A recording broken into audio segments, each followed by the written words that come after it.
Hi friends, hello. చూడండి, ఈరోజు చినవీర మల్లమ్మ తల్లికి ముత్యాల కలశం అలంకరించినాము. ఈరోజు ముక్కోటి ఏకాదశి. శ్రీనివాసుడు కూడా మా ఇంట్లో ఉన్నాడు.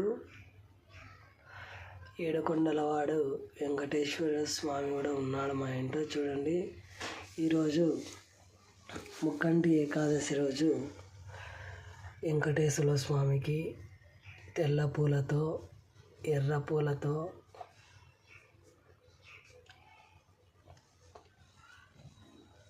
లైట్ పింక్ కలరు, పాల రోజ్ కలర్ పూలతో కూడా ఈరోజు వెంకటేశ్వర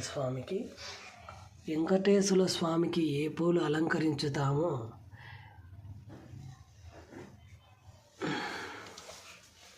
ఎంగమాంబ తల్లికి కూడా అదే పూలతోనే మనం అలంకరించాలి.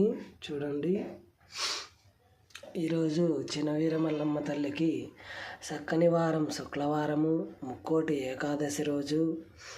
అటువంటి అన్నగారు దీవెనలు కావాలా తల్లికి, ఆ చిట్టి చెల్లెలకు దీవెనలు కావాలని ఆ తల్లి కోరుతూ ఉంది. ఈరోజు కలశం అలంకరించినాము. ముక్కోటి మునుల సాక్షిగా, 6 కోట్ల అక్క దేవతల సాక్షిగా, దేవాన దేవతల సాక్షిగా ఈ చినవీర మల్లమ్మ తల్లికి ఈరోజు చక్కని వారము శుక్రవారము ముత్యాల కలశం అలంకరించడం జరిగింది. చూడండి.